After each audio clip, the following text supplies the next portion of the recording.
Welcome, welcome, welcome, folks.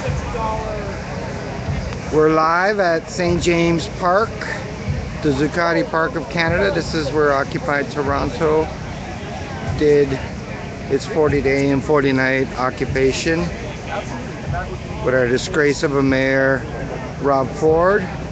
And this is the Friday, July 10th, 2014. This is the opening of the People's Social Forum in Toronto, hashtag PSFTO. And this is the opening, the People's Bloc Party. Yar! So far, like nothing's Hello. happening. Can I have one of those? Media? Thank you. Hot off the presses. We'll be doing our coverage all weekend.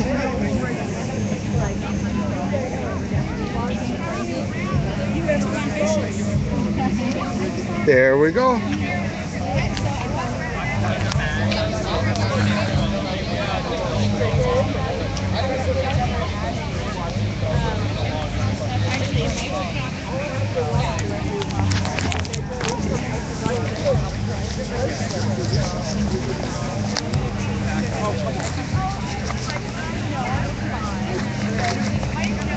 Gonna get some interviews. My name is D. Shanger. I'm a modern live stream director here at Occupy Toronto since day one.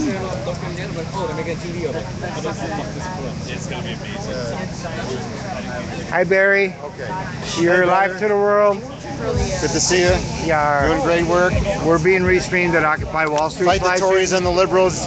No concessions. Now you were Smash in austerity. Europe, and you're gonna do something on Greece tomorrow. That's right. Well, not just.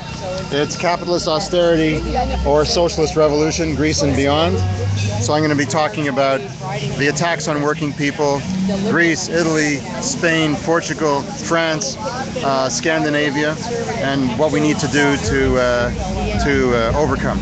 And a week ago they did the referendum in Greece. Can you tell us what happened with that? Yeah, the Greeks voted overwhelmingly to reject the demands of the European Union. 61%, actually close to 62%, voted ochi, which means no to the austerity agenda. Opa! Opa is right. In the last 24 hours, we've heard some disappointing news about the position taken by the Syriza government, but we are in solidarity with the struggle of the Greek working people, farmers, women, and youth to oppose that agenda and to demand. We have to echo the demand, cancel the debt. Production to meet human needs, not for private profits. It's certainly not for the extortionist bankers. Thank you, Barry. You're very welcome. Very wise letter, folks.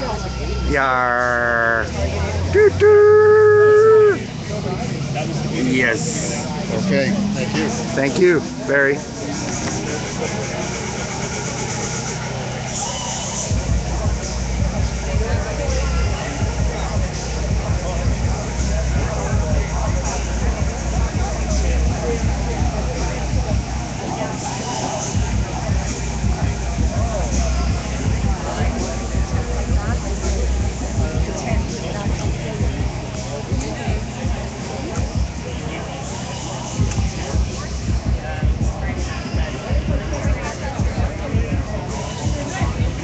Lots of food. How's the food, brother? Oh, fantastic. Oh man, look at that. It's all vegan fare. finger food. It's all finger food. Yes. No meat. No meat, no. Look at it. Baby spinach, rice and bean salad, hummus. This has got a name. Picture knows the name of this stuff. It's supposed to be very good. Yeah. Good. Indian fare. Yeah. East Indian. Yar.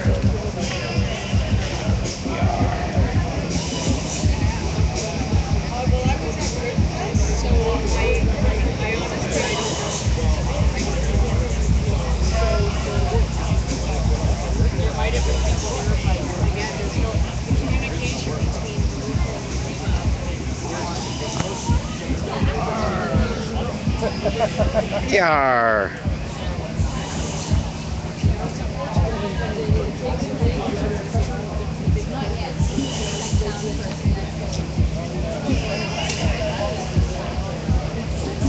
Michael, you want to say something on the live stream? It's been a while since you've been on it. Michael? No? Okay.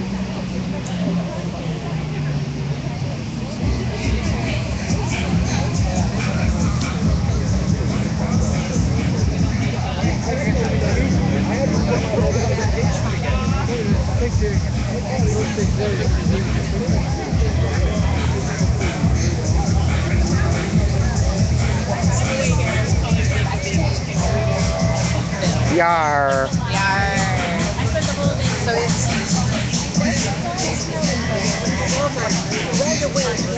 nervous system went to like the environmental sensitivity. We're on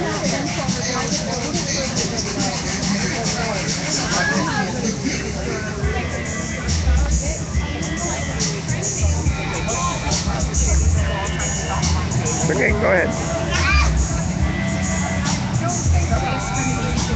started out sometime in the next 6 months or so, weeks back, carrying tar sand oil.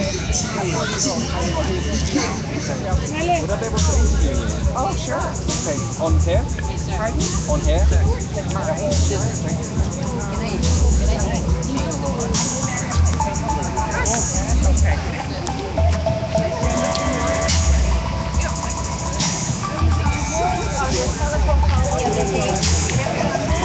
Yeah, you're live to the world. You want to explain this? Yeah, let's go. Yeah, that's Oh, while you're reading. Who are you and what's this for? We're live to the world, Occupy Toronto live stream. Hi, the world. Yes.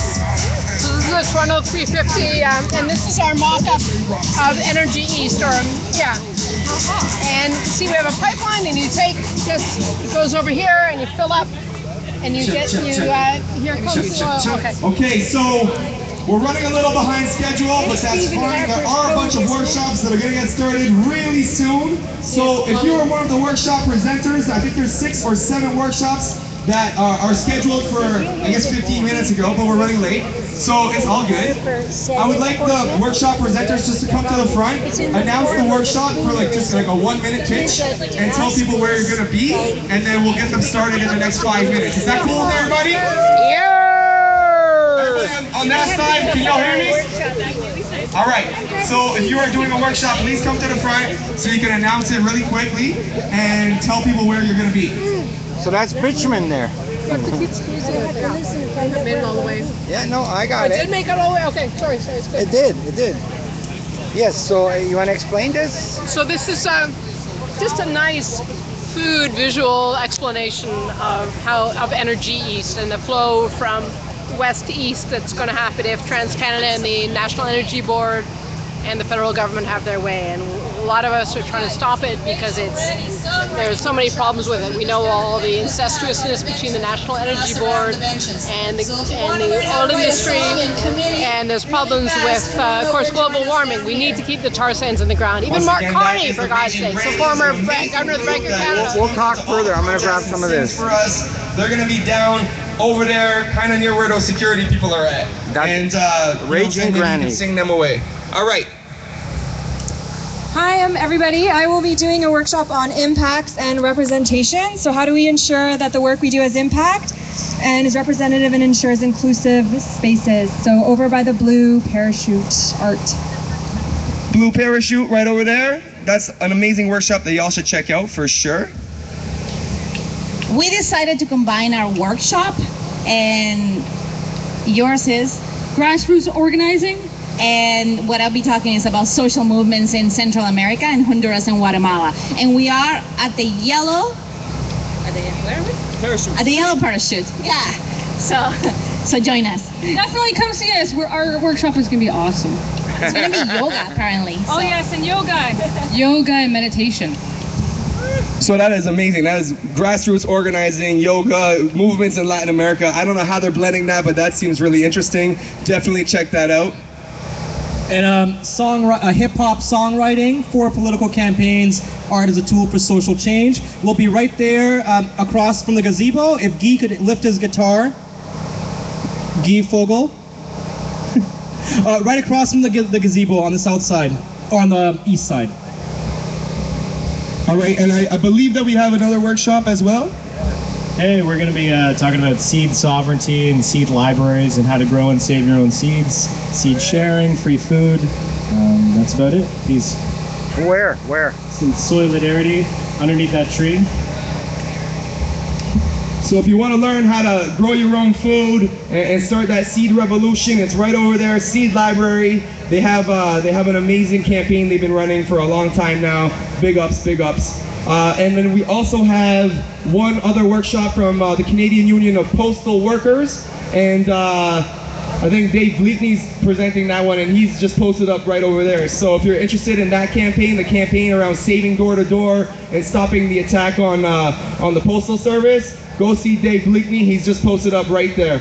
All right, so we're gonna get started in 5 minutes. Please join one of these workshops. We are going to be turning off the music during this time, and we hope that you will participate in these important discussions. And those are going to go for 75 minutes, and then we're going to have music, we're going to have speeches, we're going to get jump in. Hopefully some of y'all will get dancing. We'll have a good time here and celebrate the kickoff of the Toronto People's Social Forum. Y'all excited, Toronto? All right. Also, can I just say it is beautiful to be back in this park, St. James Park, building community, building revolution. This is beautiful. Thank y'all for being here. Thank you, Darius. Oh, one other announcement. If you haven't already registered, the registration table is now open and you can get a schedule there. You can do that after the workshop as well. So after you check out these workshops, go check in with the registration table and get plugged into what's happening all day tomorrow. There's 70 other workshops happening tomorrow. It's going to be craziness, pure awesomeness. It's going to be 15 every block. Every moment in time, you'll be able to choose between 15 different awesome workshops. All right, so check that out after you hit up one of these workshops that are happening right now.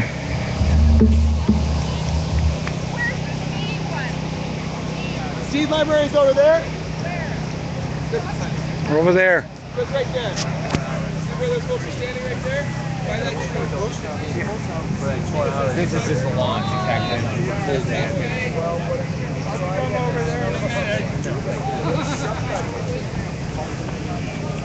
Thank you, kiddo. How you doing?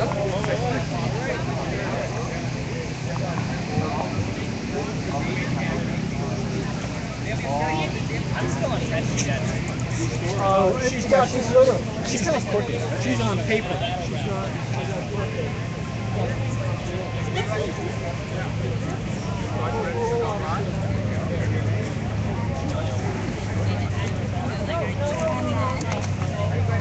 Oh, I didn't know we can register now. Can I get my press credentials as well? I will find out for you. Okay. And I'm sorry, what's your first name? Did you already do it once? Yeah, you're online. It said option for register with OK. Click here later. Then you are on this, and you don't have to write anything. Actually, I will take this. What's your name? GIL. Oh, it's right here. Great, and I will take $5 from you. And then you're registered. Yeah, absolutely. I feel like there's sort of like a place to put this. Can I get my media credentials here? I will find out for you. I'll need to ask Darius. We need to get past the registration, but I haven't been asked yet about media, and I'm not quite sure. Okay. Actually, Darius is right over there in the jacket. Sure. Yeah, I know Darius.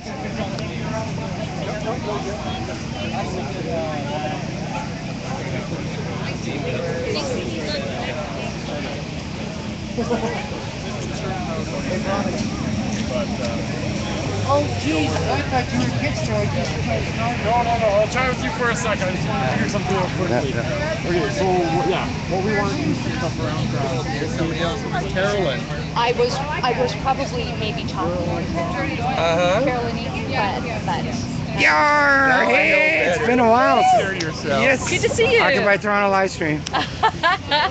Yar! It's been a while. Because you were here a lot at St. James Park when we occupied this for the biblical 40 days and 40 nights. How you doing? Good. How about you? Who are you shooting for? I am shooting for myself. So I've got a YouTube channel called Rebel Sage, and I do activist stuff, activist news. Nice. So it's on YouTube. Nice. So you're shooting for Rebel? Occupy Toronto live stream. Yes. I remember you last year in Ottawa. Yes. Mm-hmm. Yar! Have a good one. And what's your name again? Nadine. Nadine. Yar. McKinnon. Rebel Yar! Sage. Nice camera. Thank you. You too. Nice hat.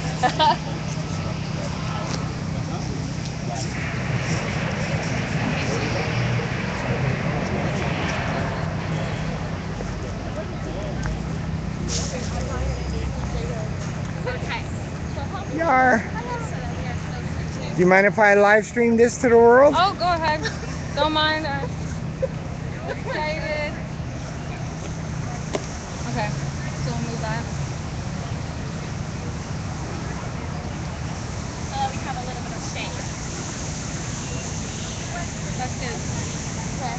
I'm just gonna like grab my scraps.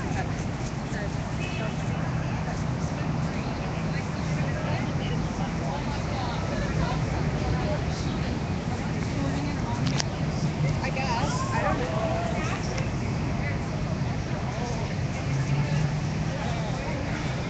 know. Yar, Rob, tomorrow.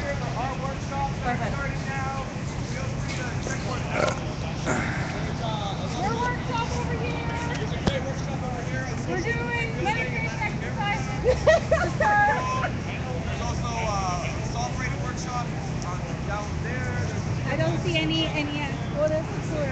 Hey, Yar! How you doing, sister? Yar! It's been a while. I haven't seen you in a long time. Yeah? Busy live streaming as always. Yay! Hello, people. Come on over. Yeah. St. James Park. That's what's happening. I know. It was so sweet to read this. Hi, thanks for coming over for our workshop. Okay, so Melissa's gonna start with meditation exercise. Do you want to start now? Yeah. So if you guys all just want to find a place on your back, I guess. Let's find a place. Find a place. Just take up some space. Yeah. Okay. See how it works. Okay, Melissa, you need to take a lead. Okay. Yeah. So find a place. Find a place. Get comfortable. Get situated. Make sure you have enough room around you. Okay. You need enough personal space. Yes. There. Yep. So make sure that you have enough space to be comfortable. Maybe. Yeah. Everyone's got space. Oh, come on down. Take your space. Get comfortable. Okay, how's that? That's good. At all? I think. Is that going to go? Yeah. That's okay. You can just get it. Have to be good. That's okay. Just find comfortable spot. Should I put it in the center maybe? Okay, so everybody just want to lie on your backs.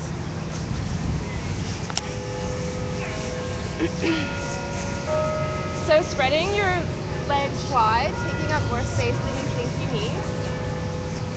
Letting your eyes close like heavy drapes. As you inhale, feel your body getting lighter.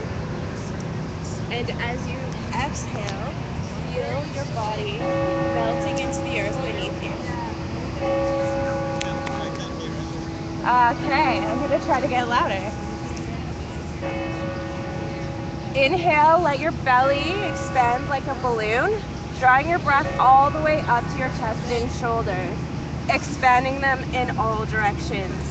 Exhale, slowly and completely, giving a subtle squeeze to your lower belly and diaphragm, really letting go of your breath. Inhale, fill the belly, heart, then shoulders. Exhale, shoulders, heart, and belly. Evening the inhales and the exhales. Really begin to invite yourself as awareness to dwell within your body. Often we are living from the neck up, riddled with thoughts of past and of future, of planning. Redirecting our thoughts to the sensations within our bodies. Redirecting our attention to the now, to the present. Noticing any areas of your body with subconscious resistance. Melt away any subtle or subconscious resistance by sinking even further into the earth beneath you. Surrendering to the gentle pull of your breath. Surrendering to the gentle pull of the earth. Let yourself really feel that ever-present invitation to let go and to soften, to become present with what is. From this place of relaxed presence, begin to drink your breath more deeply into any areas you notice any tension in your body. Bringing prana, vital energy, to the areas that need it. Melting away the tension.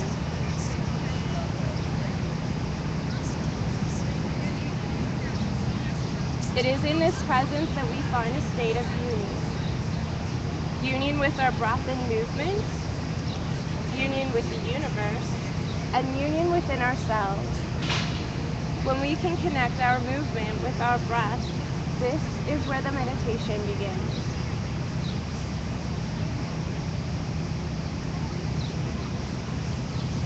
So,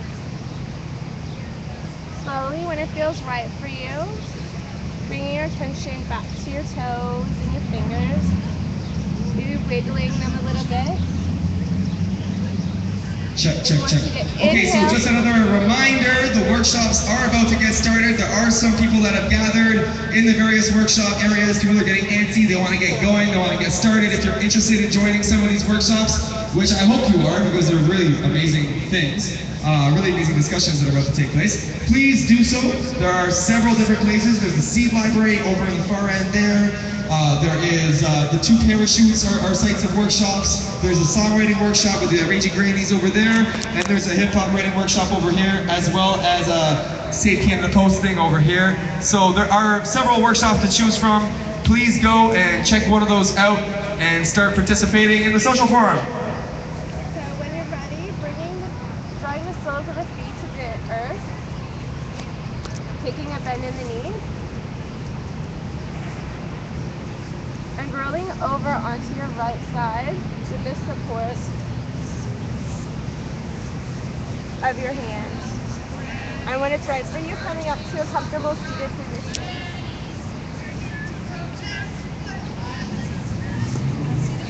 Yeah, you guys can do your thing.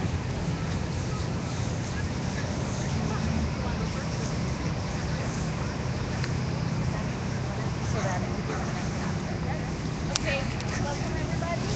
Thank you so much. I thought it would be a good idea to combine it and kind of relax. I mean, I come from work and I'm stressed. A lot of us come from work. I am from Honduras, and the reason I wanted to do this workshop is because there's a lot of things happening in my country right now, and I've been an activist for a long time with the Latin American Caribbean Solidarity. And at the same time that what's happening in my country, there's a lot of things, which my country is Honduras, is happening in Guatemala as well. And I have here somebody from Guatemala as well. What's your name again? Luis. That will share with us what's happening in Guatemala. Do you want to go first, or do you want me to go first? So, because I think what's happening in Guatemala began first, and what it kind of is spread into I believe, into Honduras. So it will be a great introduction too. And then I will speak to what happens. And the idea of this is that to find out if there's any interest to provide some sort of solidarity action that we can all do together to support what's going on, because our voices are very important in the sense that we give them voice, we help amplify their voice down there, and we give them strength to continue in a way. Sending a message of solidarity is good as well. I have some stuff that we can draw, and we can write something if you want, and we can take a picture and send it back home, which is like, that was the main thing. And I bought some candles as well, and you will know why. So we will decide whether we're going to turn them on or not at the end. So go ahead, Luis. Thank you. Thank you. I think it's really important to know how the Honduras movement is happening now. It's pretty important to find out a little bit of the history, that how it's coming up to happen, right?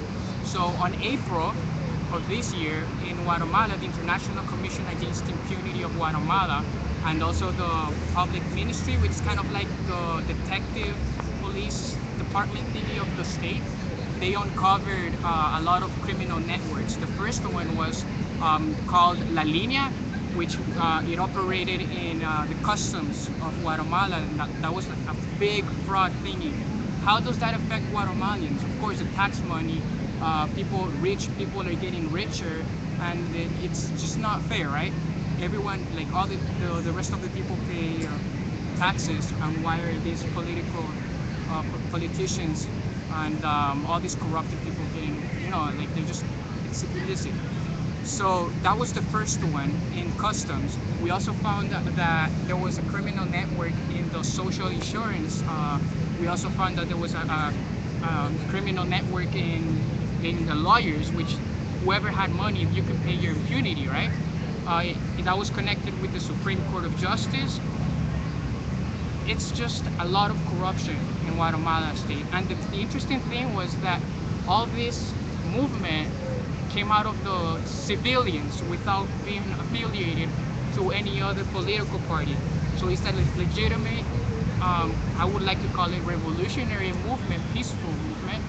And it's pretty interesting how it's been working out a lot, because we got the ex-vice president of Guatemala to resign, which after that she lost her immunity, and now we actually the investigations reveal that she's also she tried to wash money. How do you call that? Launder. Yeah, that, and then a lot of her properties used to belong to one of this lady that was a big cartel, drug cartel leader, and we just know that a lot of high official governments are involved in this, and we're just tired of it, because a lot of the poverty, insecurity, and all the social injustice that we live in Guatemala or in Central America are due to corruption, because the money, there's no funds enough for education, health, and security, especially when the cops or militaries are involved in the drug cartels or even in any other corrupted organized crime.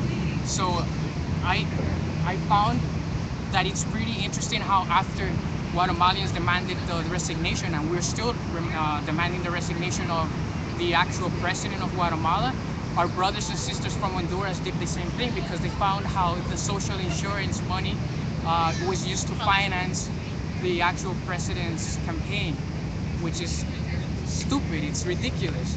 So of course, I think that all Latin Americans and everyone else from around the world should stay in solidarity with Hondurans that are starting this movement, and we believe that it could be a domino effect that could actually help even Mexicans that are facing another crisis with the drug cartels, with the criminals.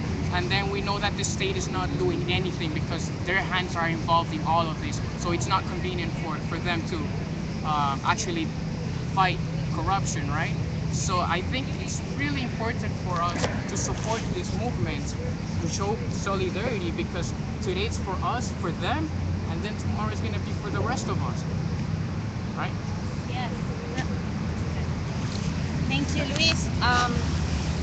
I think there's a lot of context that has led to this. It's a hard topic to talk in a workshop because we want to be as interactive as possible. But I will do the same thing as Luis. I'll give you a little bit of feedback, but I would like to volunteer to read a quote from a blogger online explaining 10 days in Honduras, what he saw in these 10 days. His name is John Perry. Would anybody be willing to read this quote out loud? Okay, out loud for everybody to hear. The first quote. This one? The very top one. The top, okay.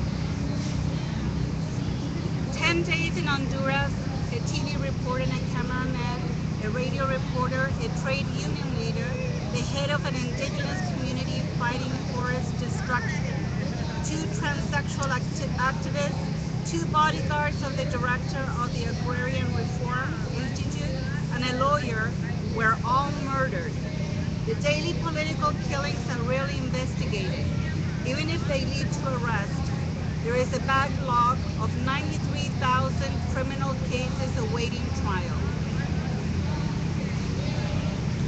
Exactly. So this gives you an idea of a journalist that goes to Honduras and spends 10 days, and in these 10 days, this is what happened. Lots of activists, lots of people that are trying to make some changes are dying, are disappearing, their criminal cases and all of that. How did this all come out? In 2009, there was a military coup in Honduras where they ousted a democratically president-elect, Manuel Zelaya. And the reasons, I'm not going to go into the details of it, but the reasons why they ousted him was because he was trying to raise the minimum wage. One of the things was trying to raise the minimum wage. He was negotiating land deals with campesino movements right now that are in resistance, that have been displaced from their lands, have been killed, have been disappeared, and so he was trying to do some land reforms. So this really upset a lot of the oligarchs and all of the landowners in Honduras. And also he was trying to join the Venezuelan like a regional energy alternative called ALBA, and finally opening the conversation about changing the constitution. He was trying to a constituency assembly, calling people and say, do we want to keep with this constitution? Nothing binding. He was not changing constitution, nothing binding. He was just saying, let's talk about the constitution. That is a very colonial constitution. It does not apply to the reality of Honduras, of the Honduran people. Let's have a constituent assembly, a referendum first, like a poll first, and then we will hold a referendum. So because of all these changes, obviously it was a threat in the region, and there was a military coup, to be short. He was ousted immediately. The Latin American countries, members of the alternative ALBA, alternative economic, denounced the coup and said, this is not right. This is a democratically elected government. We cannot do that. So except for Canada and the United States, they actually endorsed and said that it was that he was doing something illegal, and it was important. They changed the whole discourse of the whole thing.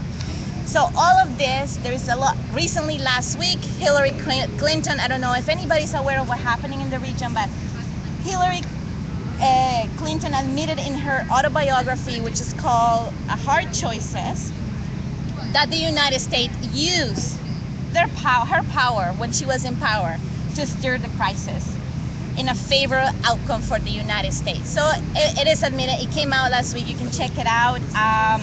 They say we strategized on a plan to restore order in Honduras and ensure that free and fair elections could be held quickly and legitimately, which will render the question of why Zelaya was ousted. After that, the crisis came. A lot of corruption. We're talking in 2009. The president that became in power, the de facto president, was then they did some elections, and it was democratically elected another president that is now involved in a scandal, which his name is Pepe Lobo, and then the next president that is currently now Juan Orlando Hernandez. And then all of a sudden, this journalist came with all this information about a $200 million embezzlement in the healthcare system of in the security of the Honduran that the Hondurans contribute from their pay. My uncle paid this contribution. He arrived to the hospital and he died the next day because they gave him how you call suero. Intravenous. They gave intravenous to keep.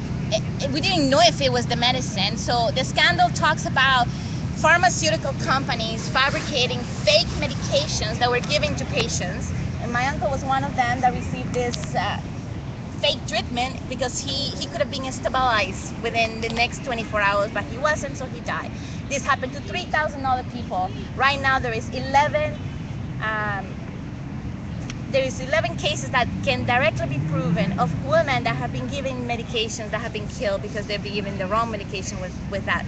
Into that, there has been a lot of information that has come out. These $300 million that have been embezzled in Honduras they have proved that it have been funneled through companies that are related to the current president and all of that stuff, and companies that gave the money to fund the campaign, the electoral campaign.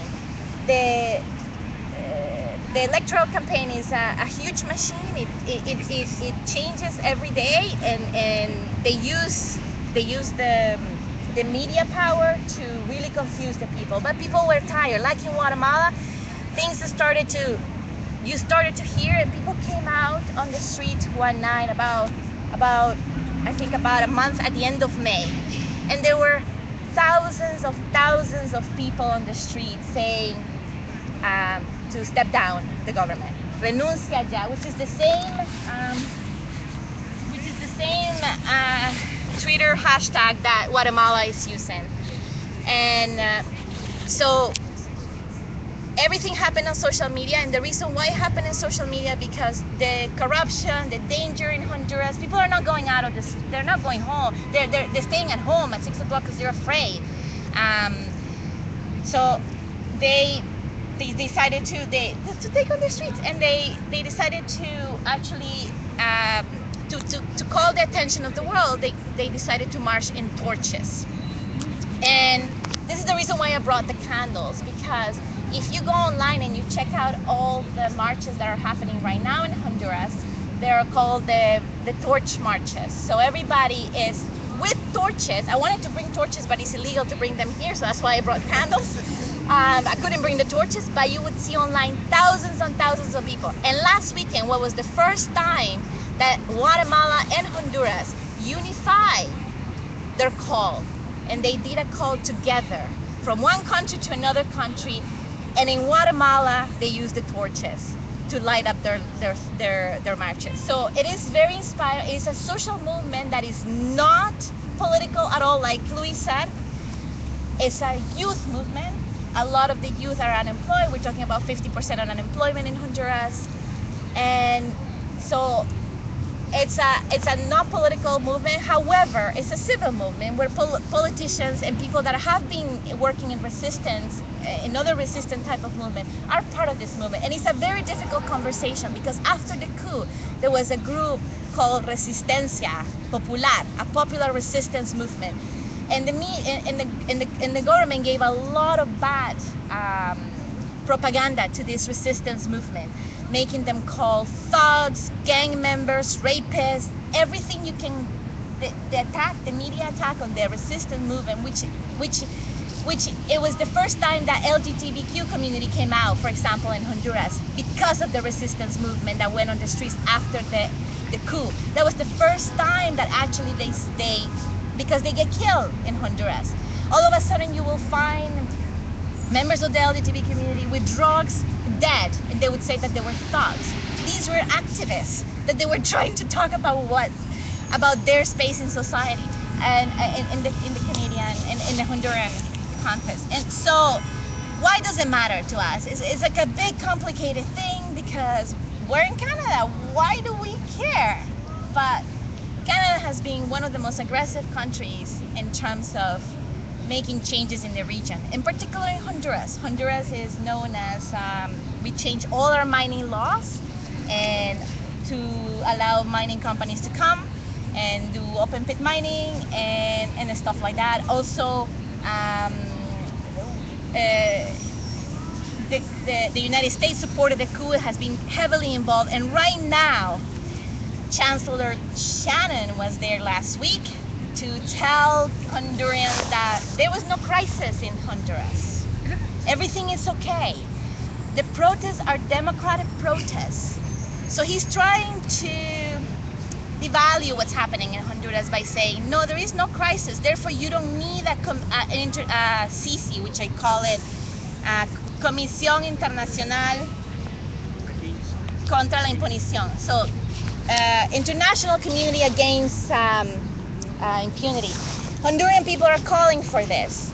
And you have the United States all of a sudden, during the mining conference, there's an environmental conference happening in Honduras in which the mining interests are at hand. So he comes and says, everything is okay in Honduras. There is no crisis, no democratic crisis. Meanwhile, you have thousands of people. Last weekend was 80,000 in one city across the whole. And now every day the slogan is, today is Friday. Joe, they call him, that's his name. There, you can see online people saying, today is Friday, today, so that it becomes like every Friday people are marching. And right now, today is supposed to be one of the biggest ones on the street because they're going to be demanding this. They're going for this. And because it worked in Guatemala, Hondurans know that it worked in Guatemala. They want it also in Honduras. Meanwhile, there's challenges, right? Right now, the biggest news that came out that all the political parties decided to unite, the opposition parties, against the government, which is never seen before. All of them with pictures and blah, blah, blah.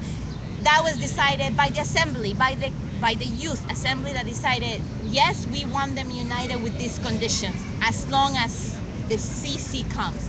And whoever falls will fall.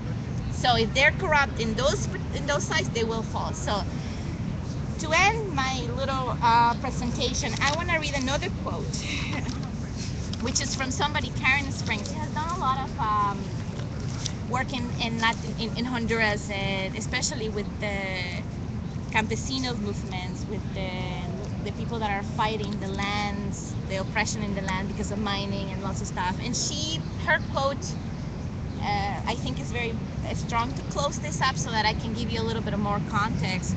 The huge corruption scandal now swirling around the government is closely linked to this post-coup legacy of neoliberal privatization. Condemnation of corruption cannot be separated from the government's political and economic policies that have also caused deep social economic harm. So that's what I wanted to do as a Honduran. And my uncle, I lost my uncle because of this embezzlement. He's one of the 3,000 people, and more people keep dying. I have another niece right now at the hospital. She cannot get the chemo because of this whole situation that is happening. So yeah, and what I wanted to do is perhaps once we're done, once you have a chance to speak about what it means grassroots organizing and what is important, maybe if people are interested to do something like a follow-up, we can all do together through the Latin American Caribbean Solidarity Network. I am interested in collaborating with the Guatemalan Solidarity Group and do something together as a message to them. And if people want to get involved, want to know what ideas people have, and so we can do something, send a message of solidarity to both, that they really need it because it helps them. It helps them say, they are listening, we're not alone, right? So that's it. So I turn it over. If you have questions, I mean. Yeah. Does anyone have any questions before? After. Maybe after? Yep. Okay, so my name is Natasha Sturrett. I'm a member of Ermine Skin Cree Nation here in Canada. I grew up in the Cornwall, Akwesasne area, which is a unique space because it crosses internet. Like where I'm from, it's a border town, so it's on the border of Canada, Quebec, basically, Akwesasne, and the United States is all in this one area. So there's a lot of movement that happens in this small place. It's a very interesting place, and it harbors a lot of the same problems and challenges as any border town does, right? So I'm actually going to be a doctoral student in the cultural studies program in the fall at Queen's University. I'm active in community work and organizing both in academia and marginalized communities. I have a particular interest in critiques against neoliberalism and settler colonial states, right? So, and I see a lot of parallels between what happens to indigenous communities here in Canada and also what was spoken today in terms of Honduras and Guatemala. And I think that in terms of having true social justice for people, that I'm thinking international solidarity between indigenous communities in terms of internationally is where we need to go.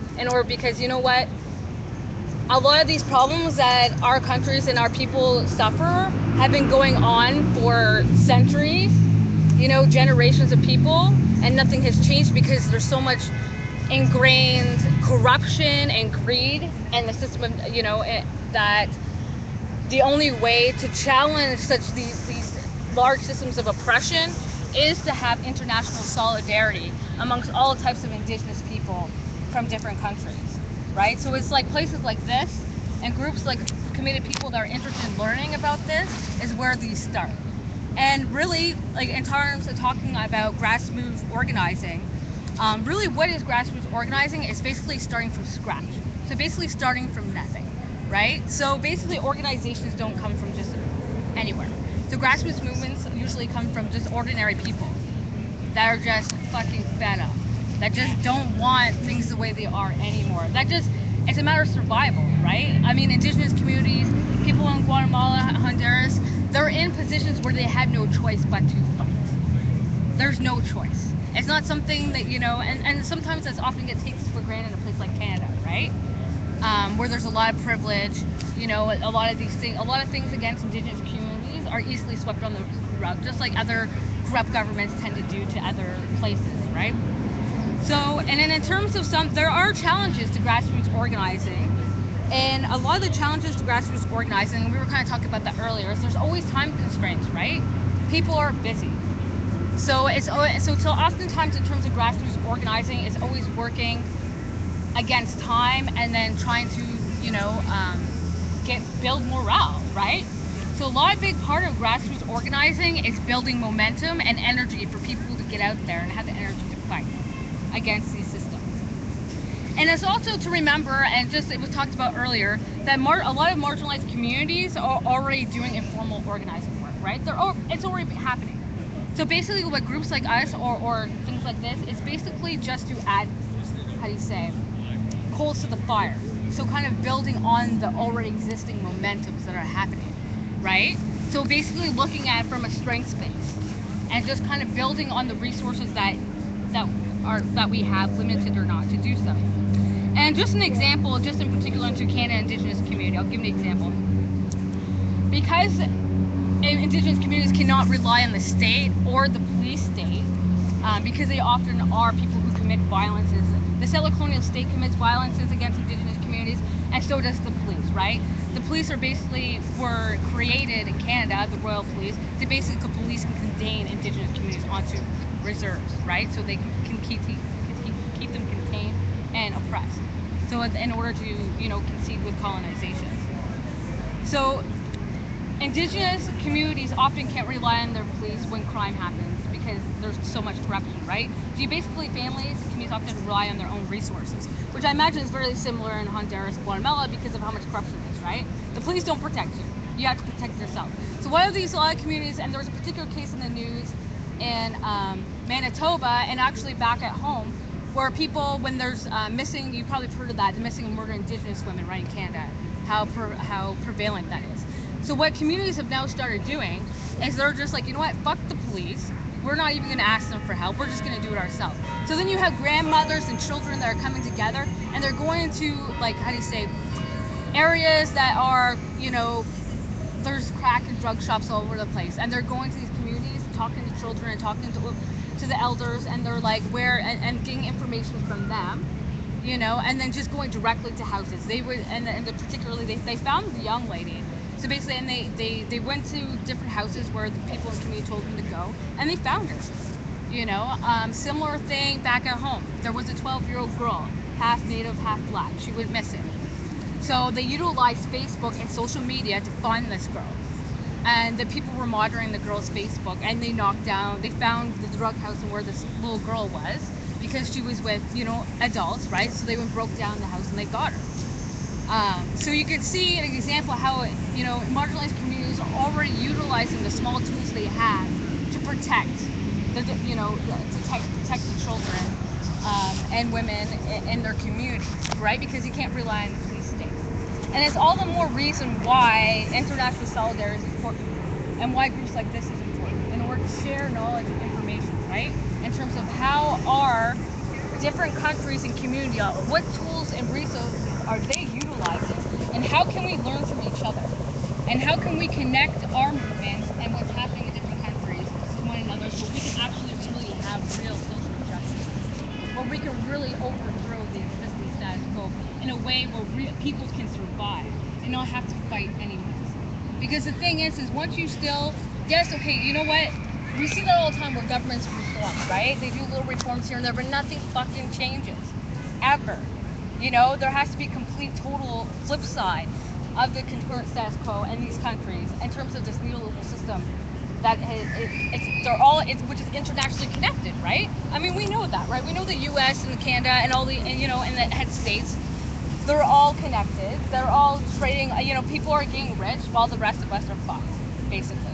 So then basically, in terms of, this is kind of like in terms of why grassroots organizing is so important. It's people who are invested in helping other people, right? They're in it for the right reasons. And this is why doing community organizing work and sharing knowledge in spaces like this, right? Because sometimes, I'll give you another example, there's sometimes a lot of, there are barriers and challenges to solidarity work, right? Because everyone has different, politics, language barriers, things like that. And really, to make solidarity work because I've done different collective work in Canada in terms of other cultural groups, and basically it's just, the most important thing is stick to a goal. So kind of how I talked about how they're just focusing on one goal, and and sometimes you have to just focus on the most important thing. And it's the thing is when you're trying to bring together different communities and groups, it's complicated and sometimes a lot can get lost. And as long as we just focus on one single goal in terms of our solidarity work and bring communities together and having a goal in overthrowing, corrupt neoliberal governments or challenging the way that states are operating, then I think that, international solidarity is probably the only thing that's going to save any of us and the people that we love and care about. Because the thing is, any reforms that are done, like I said earlier, is just going to, reinscribe the same status quo. It's just changing hands, right? Nothing ever really changes because we're not really attacking the core roots of what the problem is. And a lot of it is we're also dealing not even with states, we're also dealing with an international, financial trade system, right? That is inherently corrupt. And people are the lifeblood of organizing work. So it's important that if you find yourselves leaders, everyone can be leaders. So leaders is not about power, it's about love. It's always about the people. And that's always something to remember. And true leadership is always about creating new leaders. So a lot of the community work that I do, it's always about mentoring. There's a lot of mentoring involved. It's mentoring, other new leaders, right? And lifting up other leaders in marginalized communities. So leadership is always about creating new leaders. And it's never about power. It always comes from a place of love and for the people. And you always represent the most marginalized because those are the ones that get shit on. And when I do organizing, the most marginalized people of the community are the people who are first. They're the ones who get first place in any type of organizing. It's important that we cherish and inspire and nurture our people that are volunteering or that are part of our collective organizing movements. It's important to recognize and utilize people's skills and put them in the best roles, right? Some people are great at public speaking. Some people are great at organizational work. Some people, so in terms of creating movements as well, it's always best to utilize people's skills as much as possible. And also give them a sense of empowerment and include them in decision making, right? So people And this community organizing should always be about empowerment, including people in decision making. Oh yeah, and that's kind of like what I was saying earlier. It's very easy to get sidetracked when trying to pull a diverse group of people together. So a key component of organizing is planning, and simply put, grassroots organizing essentially is a task-oriented group. So that, I think that is most important to highlight. Grassroots organizing is task-oriented. It's getting things done. There's a goal, there's tasks assigned, everyone has a role to play, and they perform their roles. And yep. So basically, in terms of, and it's all about redistribution of power, right? So we need to redistribute power and resources from the status quo, from these corrupt organizations, from the corrupt settler colonial states that are oppressing the people they are supposedly trying to represent, and redistributing the power to the people. And what that means is that empowering the most marginalized communities. And like I said, the communities are already doing these organizing work, so it's just about providing supports and resources in order to keep building on that momentum, and also building connections internationally between Indigenous communities in Canada, Honduras, the Caribbean, any places where, because you know what, those are the people who are going to help, we're going to help each other out. Only people who are going to have our back. Because you know what, sometimes in our own country, our own people, like for instance, Indigenous people in Canadian, the white settler state, they are not our friends. The police state is not our friends. They are committing violences, and they're letting missing and murdered women get murdered every day. So those are not our friends. We're looking for friends, you know, in other places that we know that we have friends. The police, the settler colonial state, they ain't our friends. The people in Honduras are our friends. The people in Guatemala are our friends. You know, so it's about building those relationality through resistance. You know, so that's key in terms of some of the work that I do is building resistance through relationality, because I think that's the only way that we're really actually going to have any real justice. So that's my spiel, my little part. So I'll hand it over to you. Thanks, no problem. I think it was a good connection. It's very important because you touched on very important pieces. And I don't know, perhaps I would like, I don't know, if people want to share, ask questions. But one thing I wanted to say, you said a word. People are enraged, right?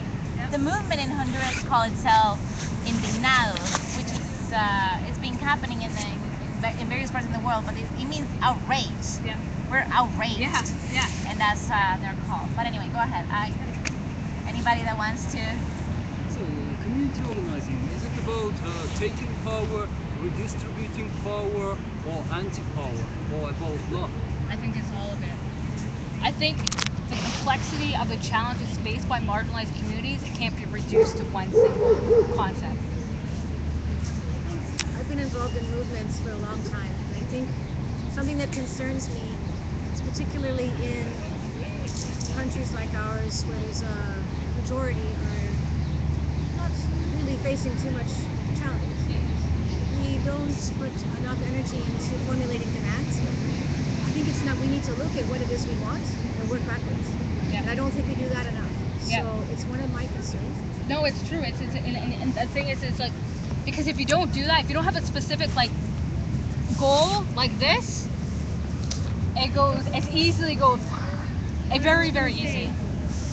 Occupy, which occurred in this park, yeah, you know, exemplified that. They did a fantastic job at getting people to think about the 1%, and about getting people to understand their need for solidarity, but the confusion about how to arrive at a mode of organization, the confusion about how to develop a vision and a goal, undermined its power.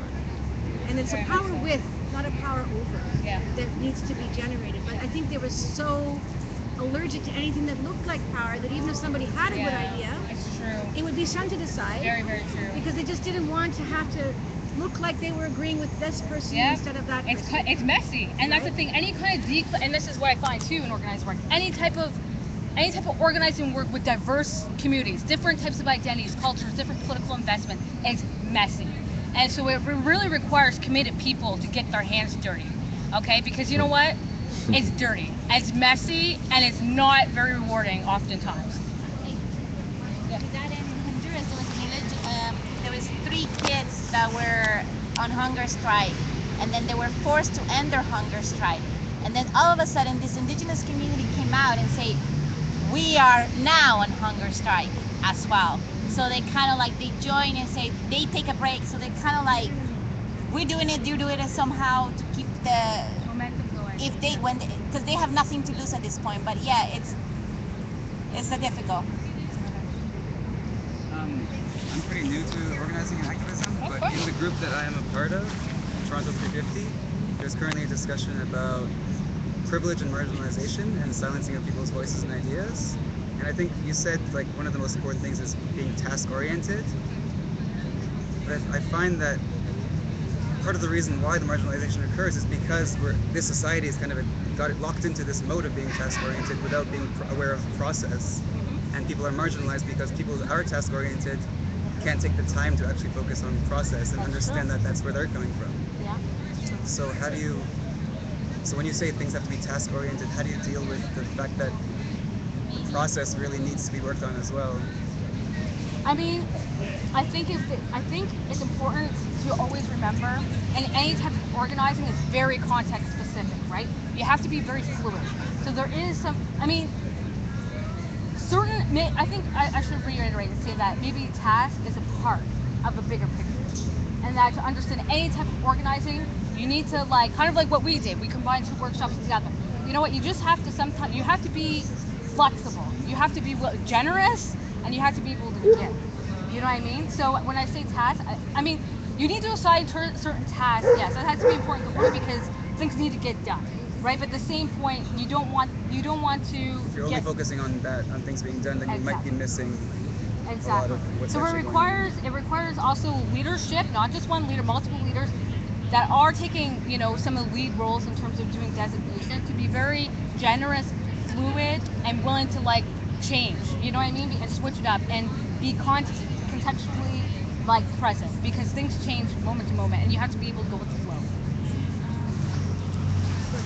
Perhaps in Guatemala, would you perhaps think that they've accomplished something in terms of like getting the past done, which was to bring the CC, which Guatemala did bring it on, and they actually are charging somebody, or they charge somebody. So what are they doing in the meantime to keep the momentum in talking about the other things? Because it's a very important, like, they're achieving things, but it's maybe you can touch on that. Okay, yeah, sure.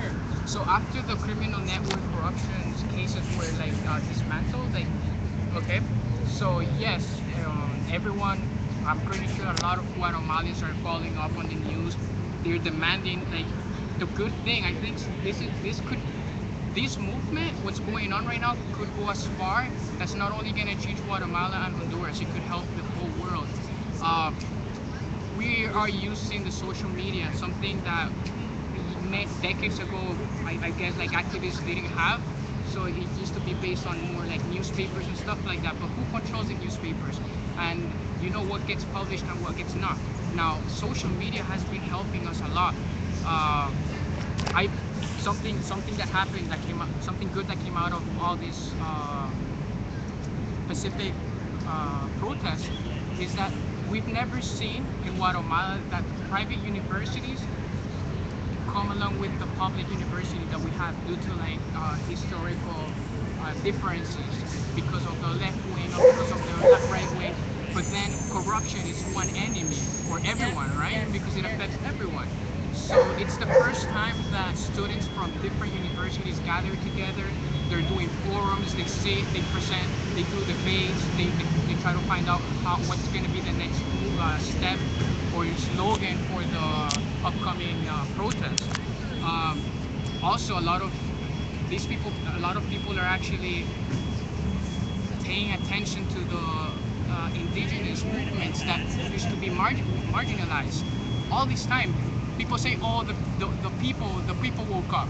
No, the people have always been there fighting, and they're the indigenous communities. Yeah. It's the capital city that the middle class. Yeah, it wasn't until it started affecting them until the middle class woke up. So since the middle class have more economical power to like invest in a paid, I don't know, something more fancy, you know, that catches your attention, then that's when people are like, oh, okay, so something's going on right now.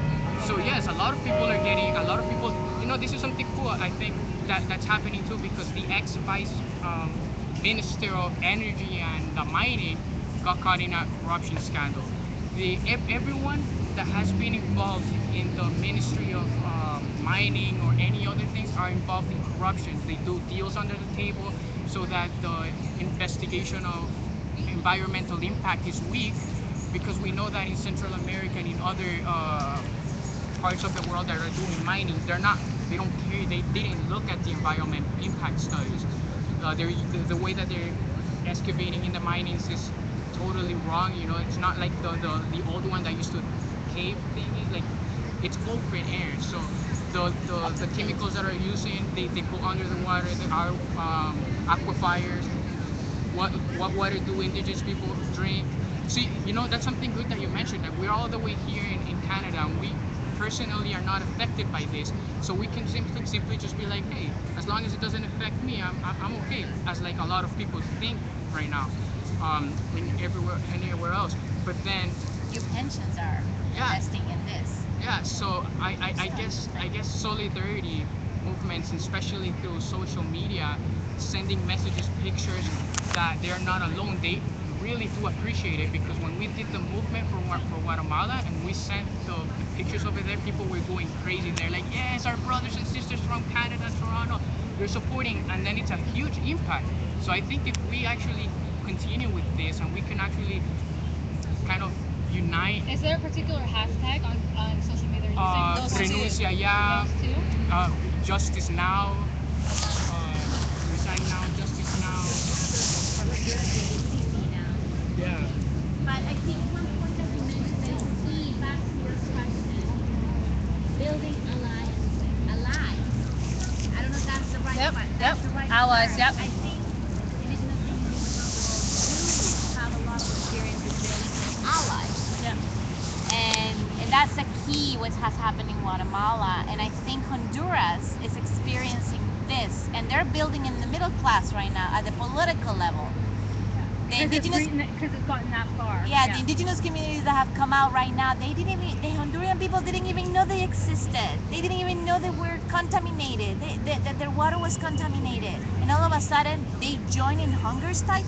Who are these indigenous? They were hitting. And the population, so you start getting stuff. Anyways, I just wanted to. Anybody else? Just had a question about this forum tomorrow.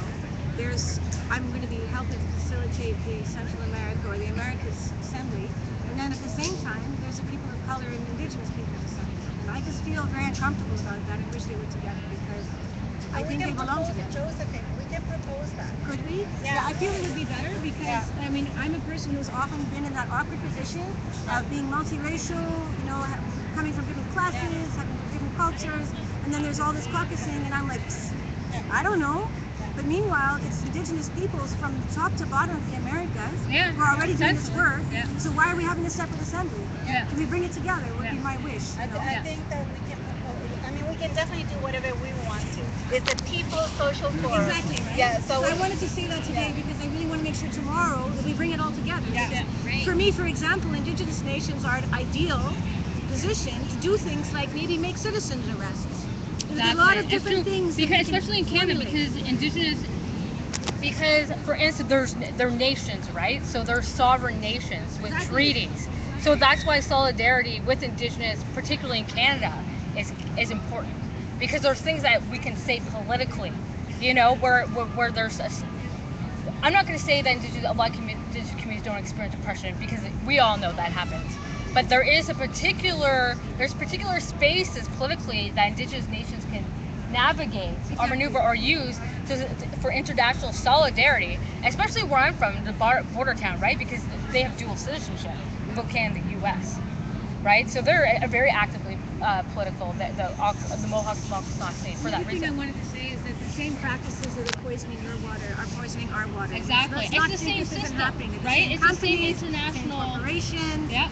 And there's no reason why the corporation that is poisoning the water in New Brunswick, doing experimental fracking, can't be taken to court because it's doing that everywhere else as well. Because we know they're international companies, corporations, right? They're all connected, so why should our movements not be connected? Like you said. I won't be able to mention tomorrow, but my sister in New Brunswick, she's Métis. She's Mi'kmaq and African Canadian, and she's been working on a case against fracking. But what they've done is taking it to the next step, and they're doing what's called the People's Lawsuit.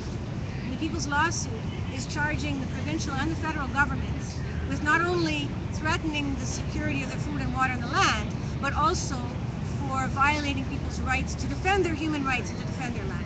So they're saying you have no right to send police onto unceded land and interfere with our efforts to defend our own human rights. Exactly. So they're challenging that very principle, and I think that's an incredibly important approach, because it was from Central and South America I learned about using a human rights framework. Yes, and for me, in a very diverse community that I work in, we have 140 languages, we have 45 ethnicities, and then one of the only ways I can bring everybody to the table and figure out common goals is when I use a human rights approach and framework. Because it allows us to respect each other even though we have different desires and such, right? Exactly. Finding common ground. Yeah, so then my sister in New Brunswick is taking that to the next level and saying, Canada's a treaty nation that signed to these things, and it's violating our rights and our law to go and arrest people for trying to defend their land. You know, and we could take that same strategy and broaden it out and say that these same rights are everybody in the Americas. So any corporation, whether it's Schwinn, Barracold, whatever, that is operating in all these different places, we should be coming after them at once on a human rights basis. Exactly, because there's power in numbers. Exactly. We see that all the time. I mean, this is a terrible example, but in terms of like World War II, what happened? They had a common enemy. It brought So we do. The only difference is it's not going to be heads of state there, but it's going to be the people from different places, from different countries that are coming together in solidarity to fight for our freedom. Of exactly that, which nobody talks about, and nobody at Occupy ever heard about, was we stopped the free trade era of the Americans with solidarity work. We organized, remember, we organized between 35 countries. We had everybody working together. Seattle was part of that, Quebec was part of that, but we stopped the free trade era of the Americans. Canada, Mexico, US is still subject to NAFTA, but at least it didn't spread all the way across the Southern Hemisphere. And that was because of collective organizing work. And they didn't announce that in the papers, that we beat that, we defeat that, and we don't get to like talk about the fact that we had a major victory as people, as people's grassroots organizing. We won that fight, right? And that's just something we have to remember and build on it and continue. Exactly. It got very difficult after 9/11. All the people I worked with in the convergence of people's movements, we couldn't contact each other anymore. We couldn't cross borders anymore. Half our people disappeared. And that's so a why lot of us pulled back. Solidarity with Indigenous people in Canada will be key because a lot have dual citizenship, right? So and oftentimes the Indigenous Auxas in particular is targeted by criminal networks, right? Like the mafia and stuff. But what if that changed and were doing not solidarity with criminal enterprise, but solidarity with other Indigenous communities across the world that were invested in the same things they were, right? I mean, and it's just and this is all it. It's about knowledge sharing. It's about idea transfer. And these conversations are important in terms of thinking through how we can build on momentums and collective solidarity action, because it's the only way, right? And it has to be people like us, you know.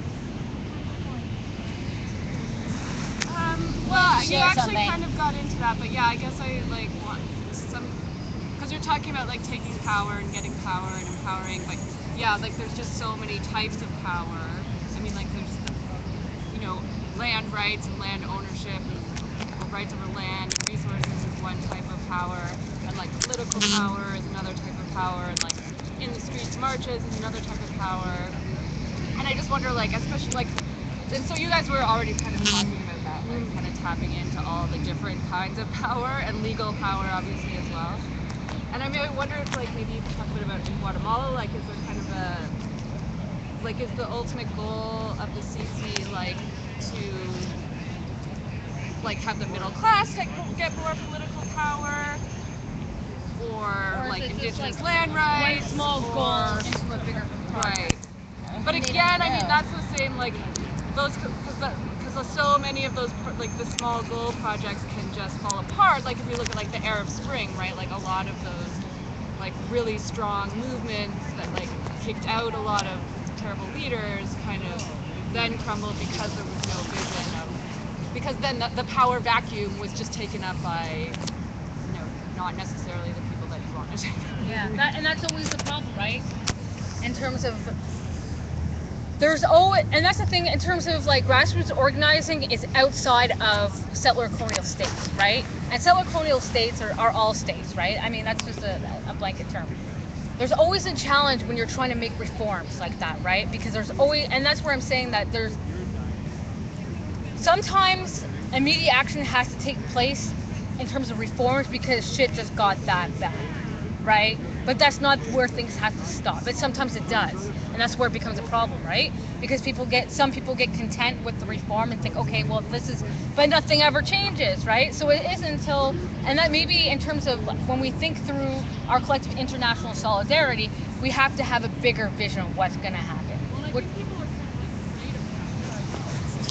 So much well, that's what you brought up responsibility earlier too, right? Because they're afraid of that, because they're like, well, because, and that's where I'm saying any type of decolonial work or dismantlement of states is going to be messy, you know, and there's going to be mistake made, but it's about the staying power is like having people who can stay with the vision, people who are really going to hold it down, right? And that's challenging, right?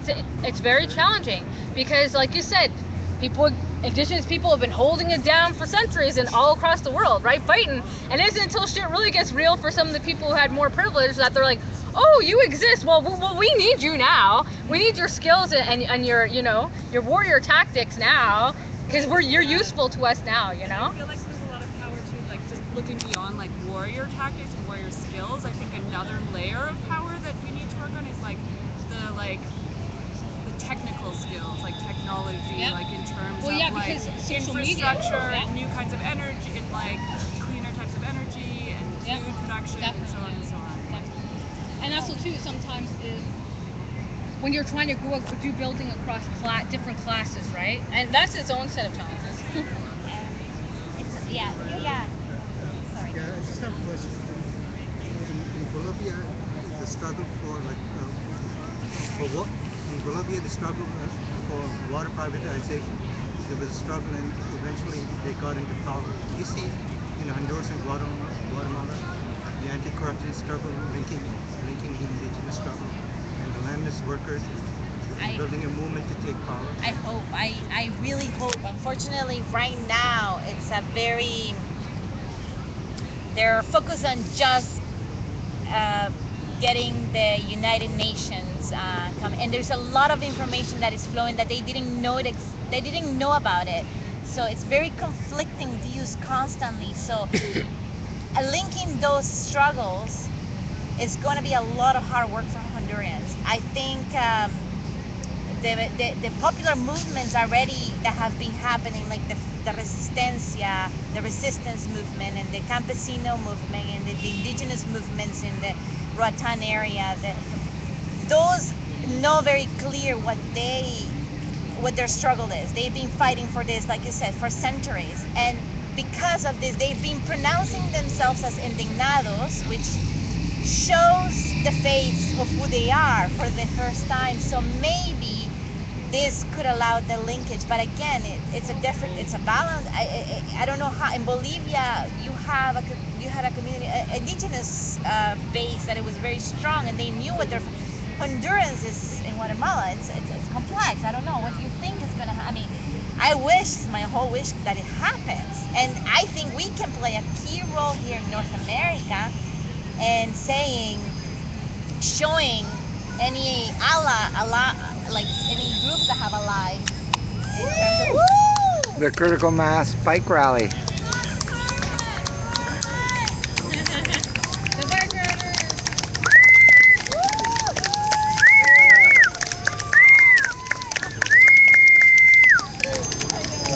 Look at that. That's a long bike. Very cool. I can't answer the question. It's a tough one, but I don't know if you want to ask. Yeah, so I just want to add something. Now, the power distribution thing, like the International Commission Against Impunity of Guatemala's goal is not to distribute powers, just to like do justice, to actually like phone tap. There was a banker that got caught. Is it to fight corruption? It's to fight corruption now. The distribution of power, or like to take conversation of water to public hands. I see it really kind of difficult right now because due to the history that we've had, anything that you want to like take from the private sector, you'll be tagged as a communist, terrorist. So it's really difficult right now if you try to do that unless like the majority of the people vote and demand that it happen, right? Democracy, that's what it's all about. But I think it's really hard to say a lot of these people, a lot of the movements, because I've been following up indigenous movements, student movements through Facebook, and all the demands and everything is not that who wants power, it's just that they want corrupt people out of power. Because once these corrupted people, the ones that hold laws, the ones that buy judges, once we get rid of that, then the true people power is gonna go in. Like there's Check. All right. It goes along with the So we're gonna ask the people who are doing workshops to try and wrap it up in the next 5 minutes, if possible, because we're gonna get into the music and speeches So, I don't know if you guys wanna do, like, write something as a message of solidarity, or we can get together, we can send an email or something, or tomorrow at the workshop in the Latin America, to connect with the Latin American Solidarity Network, they will have some sort of sign-up so we can work. I don't know what you guys, try and get the music the idea was to share what was happening so you're aware. If try to start wrapping up workshops in 5 to 10 minutes, We can all take pictures. Do you guys want to light up the candles quickly and then we send a message of solidarity? Does anybody smoke or has a lighter? And I got a Zippo. No, I don't. And by the way, I've been live streaming with Occupy Toronto live stream. So say hello world. The whole world's watching. Why don't we all line up there? Yeah, we're gonna line up now. Are you putting them in the cups? Here. Or just maybe Here. And we can have the sign? The signs. Can anybody do another sign? Does anybody want to do another sign quickly? I have a list. I don't know, something, whatever you want. Okay? The world in solidarity with Honduras. And the world is in Guatemala. And the world. And the world. So maybe we wait for them and then we light them, I guess. So how do we do it? Like around? Who wants a candle? Who wants a candle? Yeah, we should do kind of like a circle. Let's do a circle so we kind of send a message of... Here you go, bud. Kind of like a close circle, like a circle. Candle? And then Elena, who has a picture of the camera? You can call it like a The plastic can go over here. yeah, circle of unity, or and so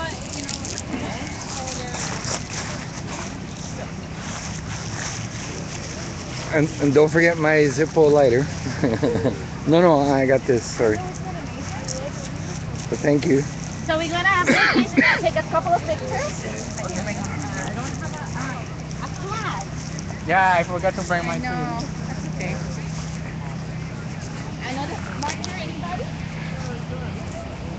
Okay, so let's try to do a circle. I probably did this wrong. Please do it. you look at power. To the bottom. In solidarity for human rights and justice in Honduras, Guatemala. Vive Pueblo, yes. Beautiful. Let's try to make a circle. Yeah? Yeah. Okay, so we're gonna take a picture. And my Zippo lighter. The Zippo lighter here. Thank you.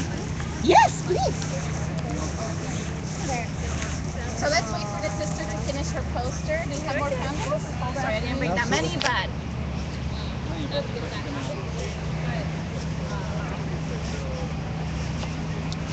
And somebody wants to. Don't let my hair on fire. I can take pictures.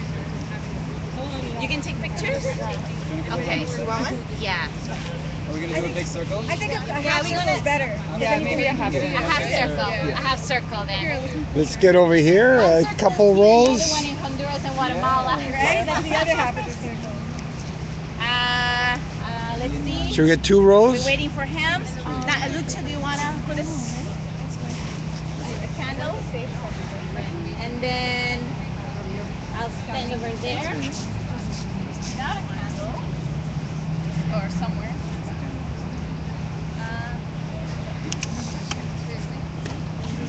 Okay, here. No, stay there. I stay here. Stand up there. That's good. There's another candle. So somebody else has a candle? Yeah, we're waiting for her. Sorry, I'm holding things up.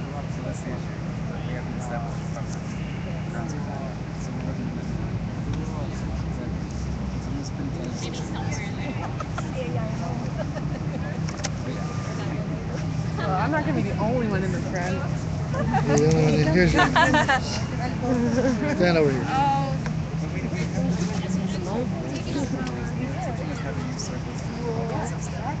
So let's chant the. What's the big chant? Renuncia. Renuncia. Renuncia. Renuncia. Renuncia ya. Renuncia ya. Renuncia ya. Renuncia ya. And what does that mean again? Resign now. Resign now. We could sing The it world to wants to Harper, know. too. Yeah. Gracias. Live long and prosper. I don't know what that is. Nanu nanu.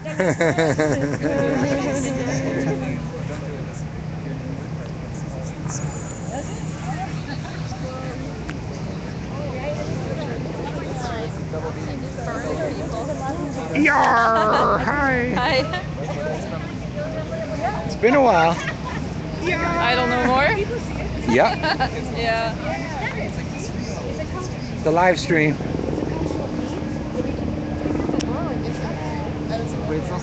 Thank you, everybody. And if you want to be in touch, I suggest you put your email at the back.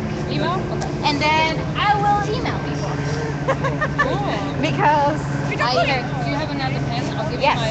you can have all my pens. There. Write it and then you can have my.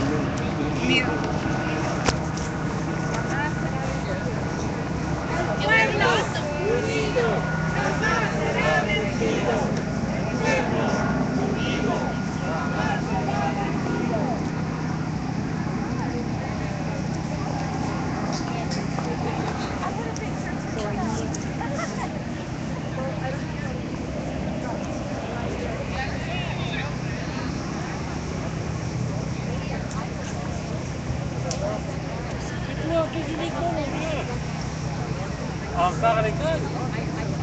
T'as terminé? Tu fais ton barreau? T'as terminé le barreau? Hey!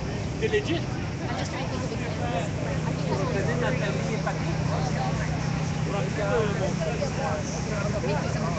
Montreal Organizing Committee for the World Social Forum. The one on the far right is the head of the World Social Forum Montreal next year. Oui, on vient d'arriver à peine. Yar! T'es venu d'Ottawa? J'ai dit, nous sommes filmés. Live stream.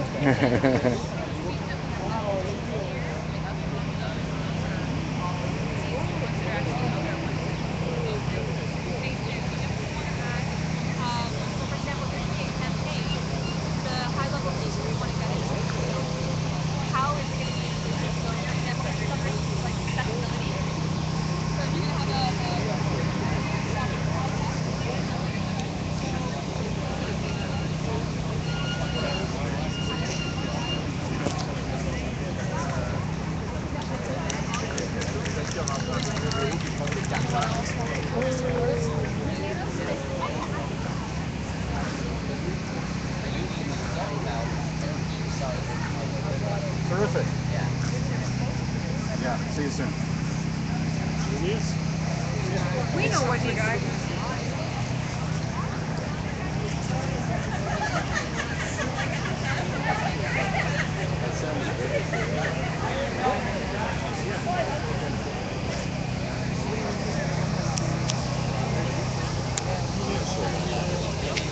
So coming up is the music and speeches. Yar, Boozer.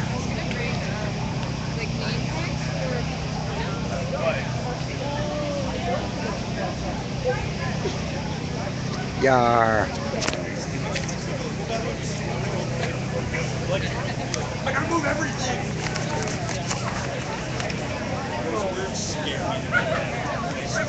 Yar, LG. You want to say something about this People's Social Forum? No, not right now. No? Oh, Welcome, occupy. guys. Come out, check it out. Get over here, see what it's like. Nice. To Ryerson University tomorrow. Yes. I'm just a tourist. Yeah. Never been to the People's Social Forum before, so I'm here to check it out for myself. Yeah, I hope to see some of you guys here. Have a good one. We are. Your director is lazy.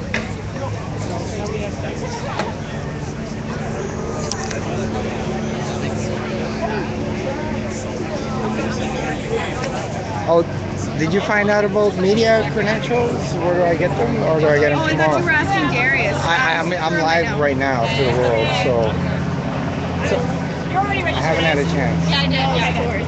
Well, you're doing a workshop, I think. Pardon? You're doing a workshop, right? I'll be tabling a bit with Okay. Sweet. Hey, Sakura! Oh, You don't have media credentials, but you're doing live stream. And Yeah. we got a password for you tomorrow. okay, good. I'm live right now, just so you know. Yeah, okay, good. So I'll get that tomorrow at the Student Center, the registration? Okay.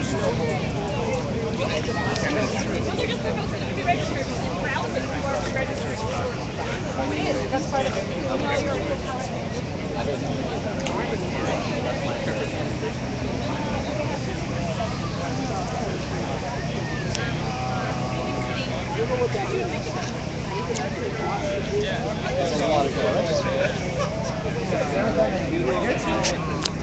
So a sample of some of the workshops tomorrow. 800, that's great. I mean, I don't think people have screwed. Like maybe there's like 300? Even still? Or there will be 300.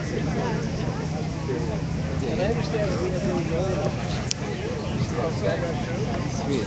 I'm gonna go introduce myself to John. Yeah. Thank you. Hello. Are you guys registered yet?